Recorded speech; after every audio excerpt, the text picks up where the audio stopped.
Maayong hapon mga igsoon. Luoy kayo ning mga pari bakay wala na sila'y katungod sa pagwali sa mayong balita.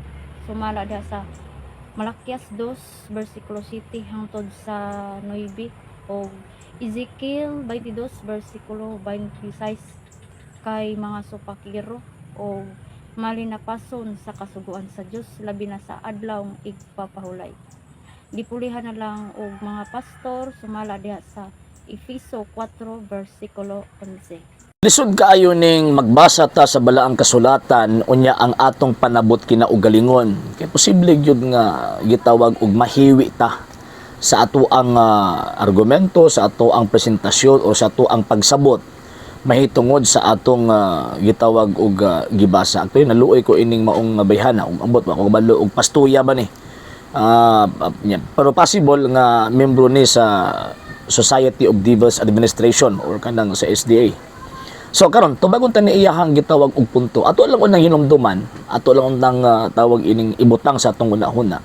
Nga sa balaang kasulatan, sumala sa nakasulat sa balaang kasulatan, gimbutan sa Dios nga ang magdumala diha sa iyang pagsimba sa mga tawo ngadto kaniya, diha sa pag-administrar sa katawhan sa Dios, pagadumalahan kini og administrahan kini sa gitawag og mga pari. Muna kung imong basahon ang balaang kasulatan, nagud siya mga espesyal nga mga communities nga iyang gipili nga mooy muhatag kaniya gadtong serbisyo. For example sa Old Testament kanang sa pagkapari sa laray ni Levi, ang daghan na sila nga tawag ini nga mga laray sa pagkapari kay gibutan niya, kabubuton niya nga tawag ining mga pari ang magserbisyo niya in behalf sa gitawag og mga tao og dili na masupak nga naman kay even sa panahon ni Ginoong Kristo, si Kristo gitawag og pangulong pari sa pagtuo. And at the same time, ang mga apostol sumala pa nila nga gitukod kita nga gingharian sa mga pari. So ingon ana ang tawag ini nga dagan sa objective truth nga gitudlo sa balaang kasulatan. So karon ato dito bago ning iyang gipangkutlo nga mga setas, Ezekiel 22 og kining Malakyas 2:7 hangtod 9. Actually kanang 7 manggod usa na ka objective nga tawag ining presentation ni propeta Malakyas nga muna buluhaton sa mga pari. Nakatungdanan sa mga pari ang pagtudlo mahitungod sa kaala, mahitungod sa Dios o kinahanglan adto kanila magpikasayod ang katawhan tungod kay sila mauman ang sinugo sa Ginoo nga labing gamhanan. So mao na ang general function sa mga pari. O ya pag-abot og 8 ug 9, makita nag mabasa nato nga gisaway ni propeta Malakyas ang mga pari sa iyang panahon.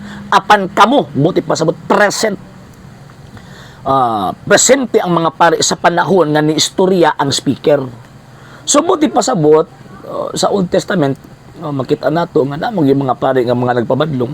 Unya katong mga pari dili to mga paring Romano Katoliko kay sa ato ang realidad manggod duha manggod. In terms of tawag in true faith na ay pagkapari sa mga Hudyo, na ay pagkapari sa gitawag og Kristiyano ug mo nang simbahang Katoliko. The rest of that kanang mga nagpari-pari nga mga dili Katoliko, they are not belong to the true church founded by Christ. So kanang gingon sa Malakyas 2:8-9 ang gisaway mo na ang presenting pari nga nag-exist sa panahon nga ni istorya ang speaker nga si propeta Malakyas. Pero naay pahimangno ang naay istorya gyapon si propeta Malakyas. Ang butingala ko nila kay kutob lang sila magbasa sa chapter 2 verse 7 to 9.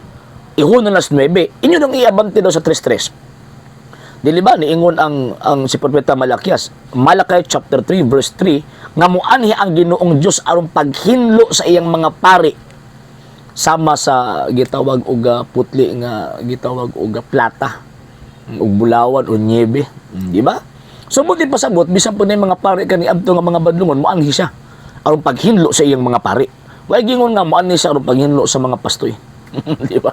Ezekiel 22 kala misupak sa kasuguan pari gyapon na mga Hudyo. Ngano man kay mga paring Hudyo sila man ang kanang tawag ining gitagaan o katungod nga mag-administrar sa balaod sa Old Testament. So, kaya sila man nag-administrar niya pagkahuman sila ra po ni supak. So man ang gisaway. Pero it does not mean nga nawala na ang function sa pagkapari sa ilang panahon. Kaya gani sa pag-abot ni Ginoong Kristo nagpabilin gihapon ang mga pari mo nag-administrar sa gitawag og templo. So pag-abot ni Ginoong Kristo naputol ba pagkapari? No, pero ang mga Hudyo gipahunong. Ngano man kay imperfect man ang ilang priesthood.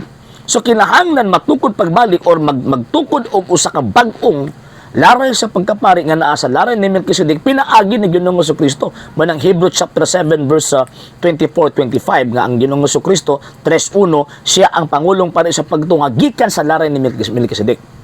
Muna ang mga apostol ingon pa niya, ingon pa sa balaang kasulatan nga gitukod kita naging harian sa mga pari, San Pablo pari, San Pedro pari, San Juan pari, naging harian gus mga pari. Wa man gingon naging harian sa gitawag og mga pastoy. So kung tamang interpretation ining bayhana ning ato ang gireaksyonan karon, so may mali ang balaang kasulatan nga ang mga apostol nagwali man gyapon sa gisugo sa pagwali mga pari man to. So mali ang balaang kasulatan, tama ni sila.